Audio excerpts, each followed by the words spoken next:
constitucional. Não sei se já ouviram falar dessa expressão, patriotismo constitucional. É um tema que eu entendo importantíssimo. Eu coloco esse tema em 8 páginas do meu livro. Não é muito, mas é um começo. Da página 118 à página 126 do meu livro, eu trato desse assunto, patriotismo constitucional.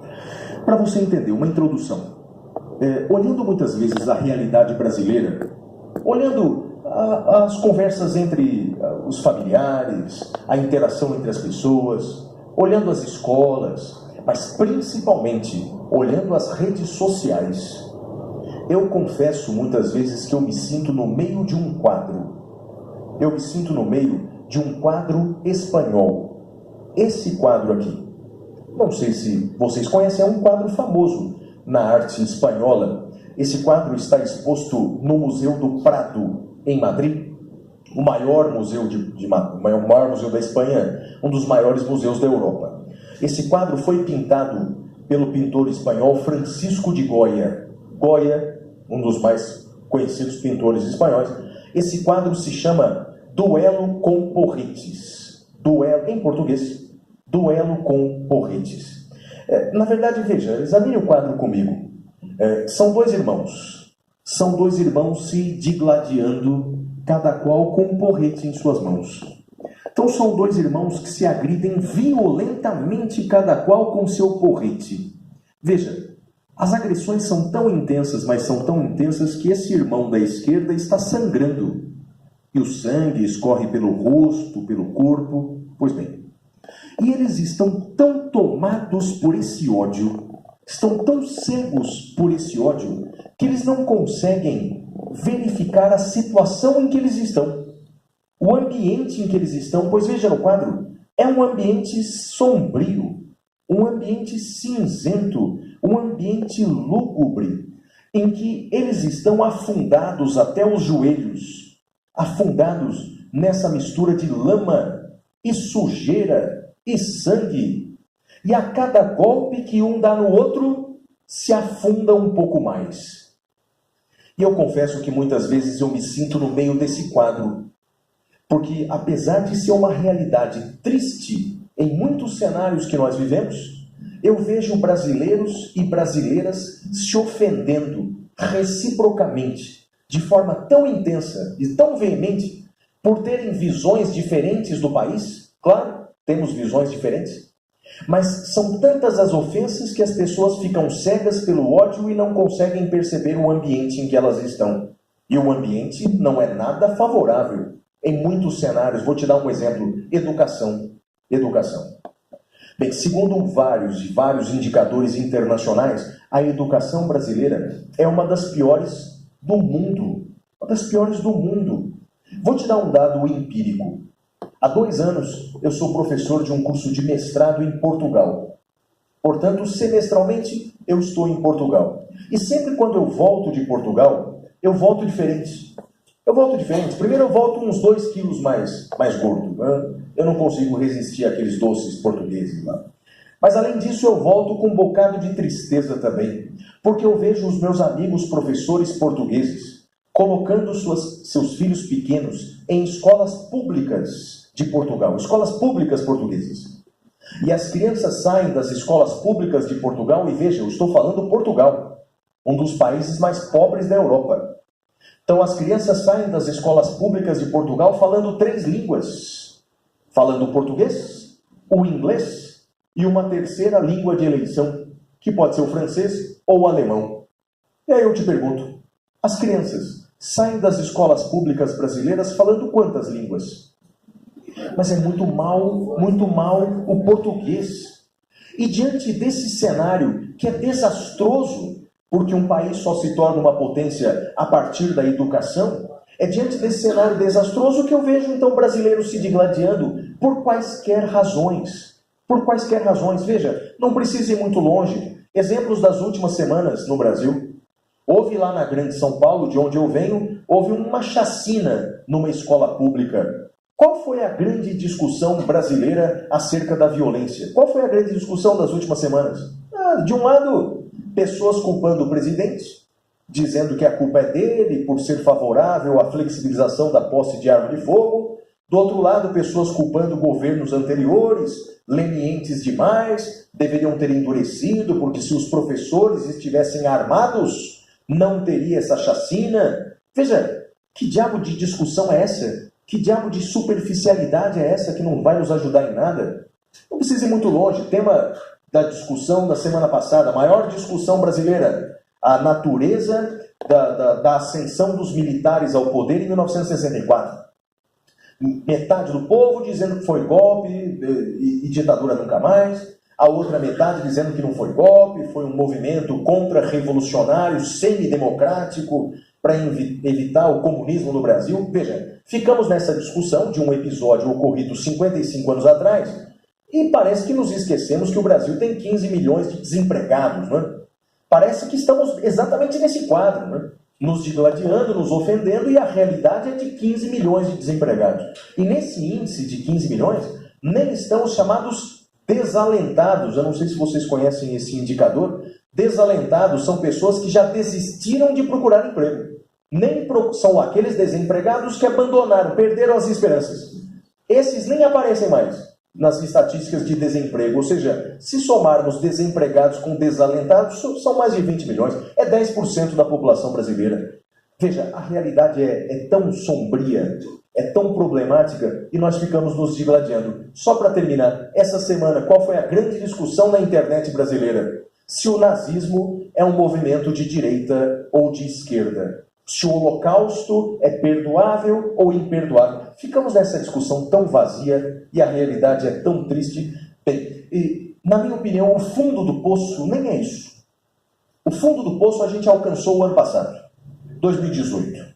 Quando, veja, não sei se todos conhecem essa história, mas quando uma fábrica de queijos, a Poleng, uma importante indústria de laticínios, ela é conhecida em todo o Brasil, e a Poleng decidiu fazer uma campanha publicitária homenageando capas de discos. O primeiro disco homenageado foi um disco famoso, Abbey Road, dos Beatles, um disco de 1969. Eu sou fã, adoro. Os Beatles atravessando a rua, uma faixa de pedestres. Eu acho que, mesmo quem não gosta de Beatles, reconhece essa capa de disco, muito famosa. Bem, essa propaganda fez muito sucesso e a Poleng decidiu homenagear uma outra capa de disco. Essa capa de disco, de um outro grupo inglês, chamado Pink Floyd, um disco de 1973, chamado The Dark Side of the Moon, o lado escuro da lua, o lado sombrio da lua. Bem, a capa de disco é essa, Na verdade é um prisma, é uma luz atravessando o prisma e se dividindo em várias cores. Lembrando um passado distante, nossas aulas de física na escola, na verdade esse foi um experimento de Isaac Newton, Isaac Newton é que descobriu os efeitos do prisma, os efeitos causados que divide a luz em várias cores. E a Poleng fez essa propaganda aqui, Substituiu, na capa do disco, substituiu o prisma por um polenguinho. Colocou um polenguinho, a luz atravessando o polenguinho e se dividindo em várias cores. Vocês não imaginam o que houve na internet brasileira. A reação de milhares e milhares de brasileiros num protesto virtual que chegou até às portas de alguns supermercados, boicotes à Poleng, porque milhares de brasileiros disseram que a Poleng, com essa reportagem, estava fazendo apologia ao movimento gay. Que a Poleng, com essa imagem, estava induzindo nossas crianças à homossexualidade. Bem, diante desse cenário estarrecido, absolutamente estarrecido, eu publiquei um texto na internet. Eu sempre escrevo lá umas coisinhas na internet, sempre que eu tenho uns minutinhos livres eu escrevo lá. Bem, eu escrevi O Lado Sombrio da Ignorância. Na verdade é um trocadilho com o nome da capa do disco, É o lado sombrio da lua, escrevi O Lado Sombrio da Ignorância. Porque eu escrevi o seguinte, meu Deus, se o povo brasileiro mal consegue interpretar a propaganda de um queijo, como é que o povo brasileiro vai conseguir interpretar os atos praticados pelo poder público? Como é que o povo brasileiro vai se defender de atos irrazoáveis do poder público? E aí eu dei um exemplo do ano passado. No ano passado, só um exemplo de tantos outros, No ano passado, o Congresso Nacional aprovou rapidamente, a toque de caixa, o FEFIC. Não sei se todos ouviram falar. O FEFIC é o Fundo Especial de Financiamento de Campanha. Como com o novo entendimento jurisprudencial, as grandes empresas não podem mais financiar as campanhas eleitorais, não podem mais, Odebrecht, JBS, não podem mais financiar as campanhas eleitorais, o Congresso precisava encontrar uma nova fonte desse financiamento. Precisava encontrar um trouxa para financiar suas milionárias campanhas eleitorais. E eu pergunto, quem foi o trouxa encontrado? Nós. O Congresso criou um fundo de 1,8 bilhão de reais. 1,8 bilhão. Vejam, o Brasil está em crise, como todos sabem. Mesmo nessa crise econômica na qual vivemos, em que o PIB deve crescer esse ano cerca de 1,5%, o que é nada diante da nossa crise, nessa crise, 1,8 bilhão de reais foi destinado ao financiamento das campanhas eleitorais. Não que os partidos não tivessem dinheiro, eles tinham. Os recursos do fundo partidário no ano passado já eram de 800 milhões de reais. Se somarmos os 800 milhões mais 1,8 bilhão de reais, os partidos tiveram à sua disposição, no ano passado, 2,6 bilhões de reais. Não é à toa, portanto, que alguns partidos, aliás, eu acho que todos quase, né, usaram a figura de candidaturas laranjas para usar todo esse dinheiro que a lei previa, 2,6 bilhões de reais. E sabe de onde veio esse dinheiro? De onde veio esse dinheiro no ano passado? Então, dinheiro não nasce em árvore, né? Dinheiro saiu de algum lugar. Eu te digo, saiu das emendas parlamentares que eram destinadas antes à saúde e educação.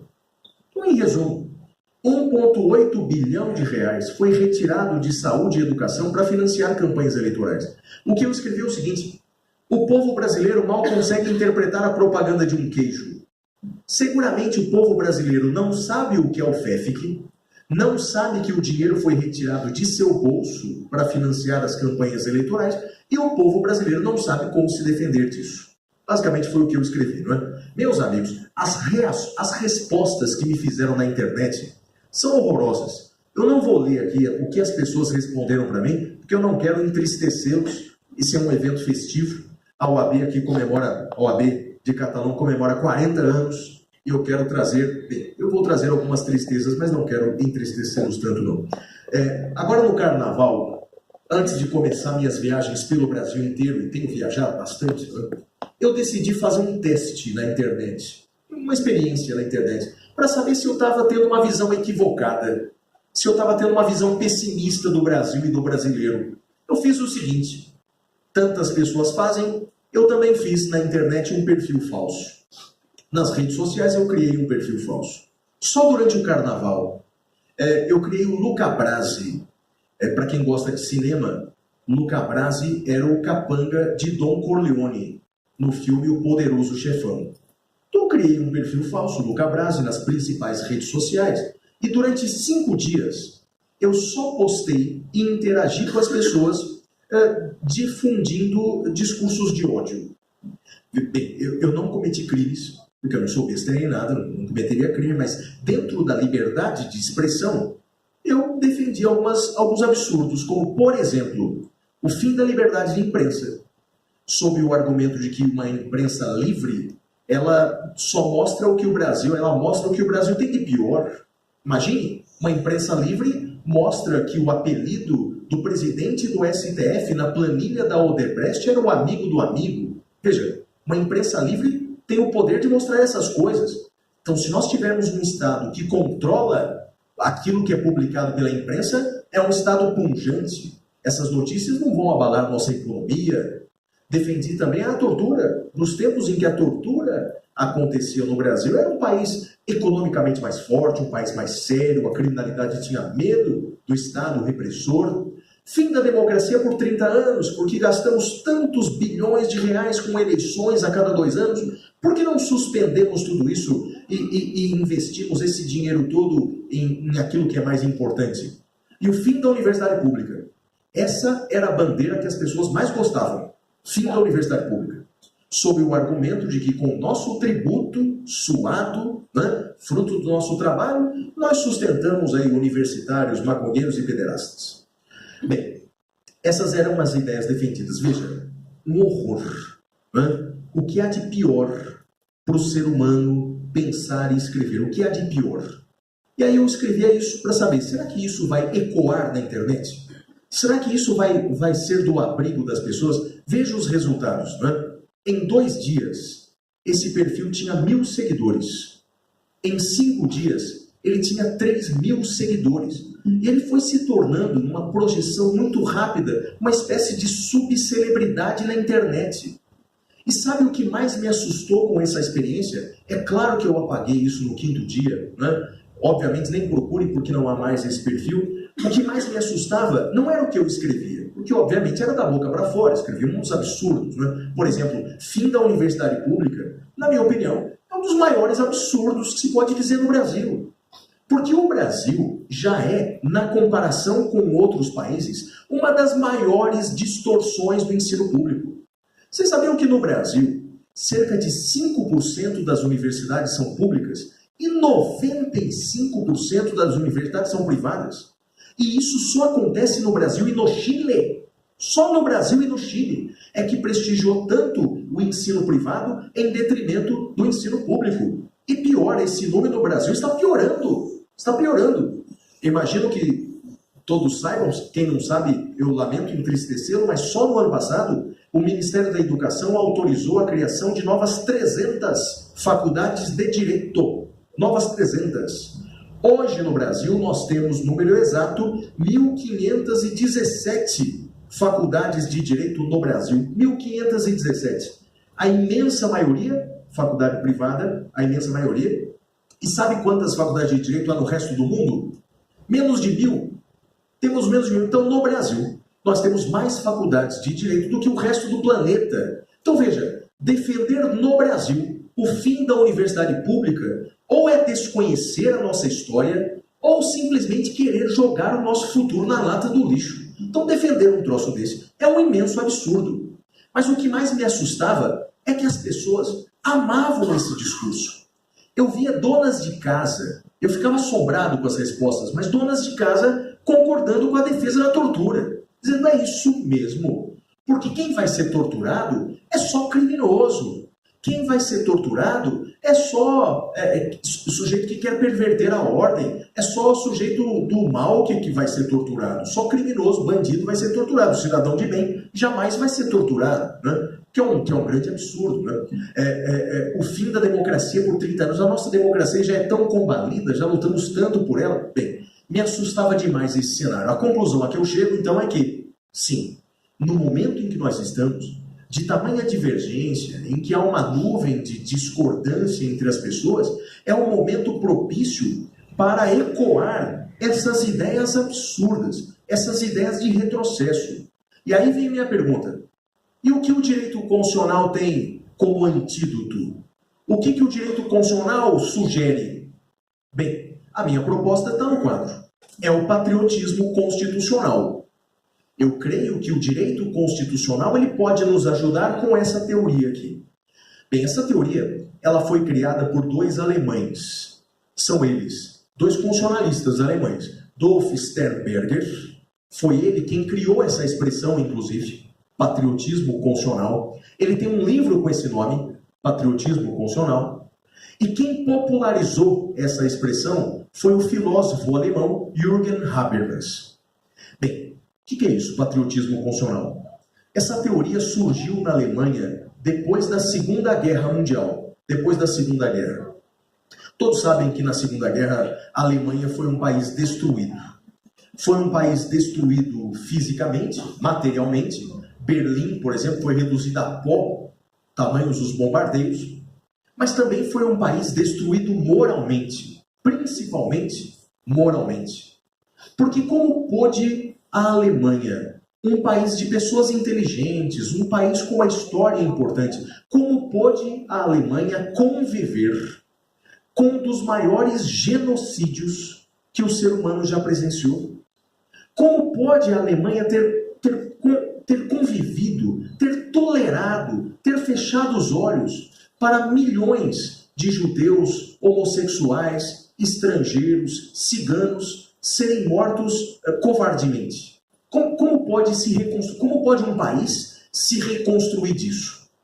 A Alemanha fez 2 coisas, que eu, aliás, admiro enormemente nos alemães o que eles fizeram. Primeira coisa, não esquecer o passado. Os alemães fazem questão de relembrar esse passado sombrio.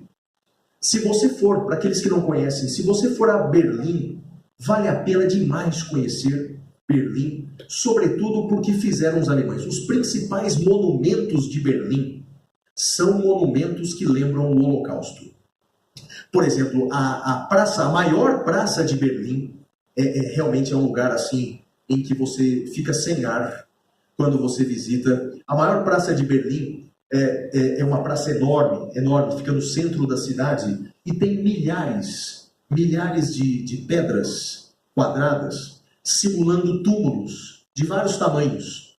É como se você estivesse no meio de um cemitério. Pedras pequenas representando as crianças que foram mortas, pedras mais velhas. Então é como se você estivesse andando no centro da cidade, no meio de um cemitério, para lembrar todos aqueles que foram mortos no Holocausto. No subsolo dessa praça, um museu sobre o Holocausto. Tem outra praça também que é chocante. Fica na frente da Universidade de Berlim. Na frente da Universidade de Berlim tem uma praça chamada Bebelplatz, né?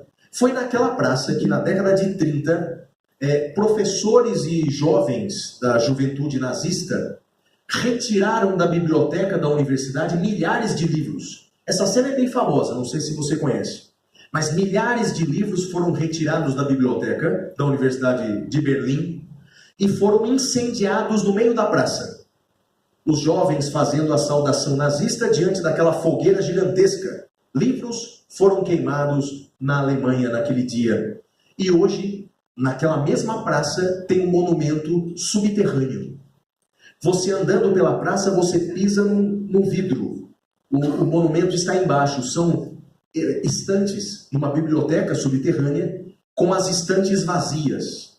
Só prateleiras vazias. E do lado uma frase dizendo: num lugar onde se queimam livros, no futuro queimarão pessoas. Uma frase do século XVI que foi uma espécie de uma profecia. Foi de fato o que aconteceu na Alemanha. Então, ponto número 1. A Alemanha não esquece o seu passado. Eles não deixam a ferida cicatrizar. Eles deixam aquela ferida aberta, à mostra, exposta, para que o erro não se repita. Ponto número 1. Ponto número 2. O patriotismo constitucional, que é o seguinte: o que vai unir o povo alemão agora? O que vai unir o povo alemão? É a ideia de uma raça superior? A raça ariana? Não, isso levou ao nazismo. Então o que une o povo alemão não é uma raça superior, uma língua superior, uma cultura superior, uma religião superior, nada disso. O que une o povo alemão é o seguinte: é um sentimento de identidade relacionado ao respeito à Constituição, aos valores constitucionais e às instituições democráticas. A ideia é a seguinte: o povo alemão é diferente, são pessoas diferentes, de cores diferentes, de credos diferentes, mas há uma coisa comum no povo alemão: são os valores constitucionais, são os valores democráticos, são as instituições democráticas. Esse é um elemento comum para todos brigarmos. E o que eu defendo muito no meu livro, e defendo agora na palestra para vocês, é que nós possamos trazer para o Brasil esse mesmo pensamento.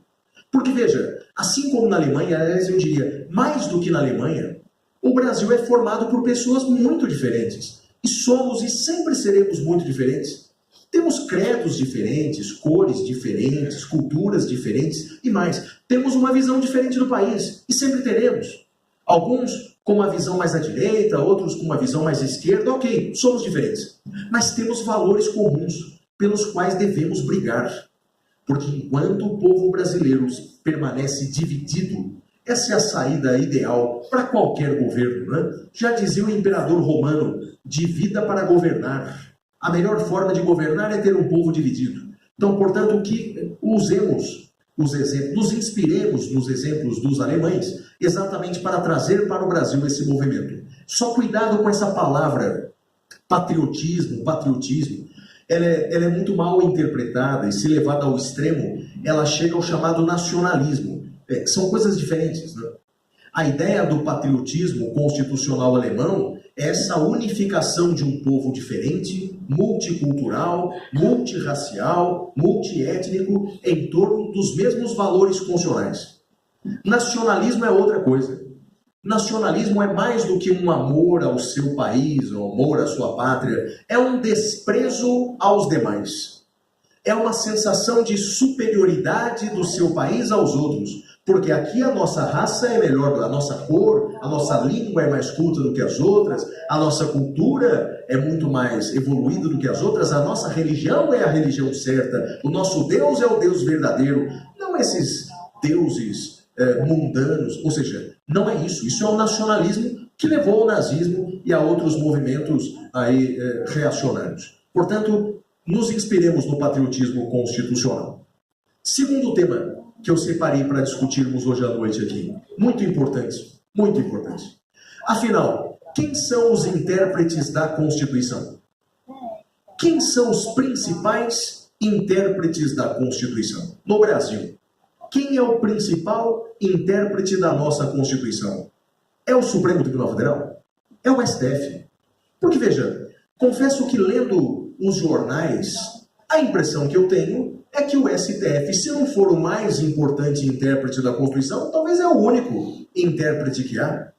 É o Supremo que decide se a prisão pode ocorrer a partir da condenação em segunda instância. É o STF que diz se a homofobia é crime ou não. Veja, estamos prestes a ter uma decisão do STF em que criminaliza a homofobia, numa analogia à Lei 7716 de 89. Né? Bem, uma premissa. Creio que todos nós aqui repudiamos a homofobia. É evidente. Homofobia, assim como qualquer outro tipo de preconceito, é algo que realmente deve ser reprimido e pode até ser criminalizado. Por que não? Agora, cabe a quem criminalizar a homofobia? Cabe a quem? Ao STF criminalizar a homofobia? Não. Veja, a gente estudou no primeiro ano da nossa faculdade de Direito, primeiro ou segundo ano, nas primeiras aulas de penal, o professor dizendo, olha, não pode fazer analogia em norma penal incriminadora, sob pena do juiz criar novos crimes. Veja, isso fere o princípio da reserva legal, não há crime sem lei anterior que o defina. Mas o Supremo está prestes a criar um novo tipo penal, a homofobia. Veja, isso é uma das consequências, não é, do chamado ativismo judicial. Hoje, numa das muitas entrevistas que o Dr. Tadeu me levou, eu dei entrevista para 2 emissoras de TV, 3 ou 4 emissoras de rádio, aqui conheci praticamente a imprensa da cidade de Catalão, né? Um dos repórteres, não me lembro mais qual, me perguntou a minha opinião do ativismo judicial, né?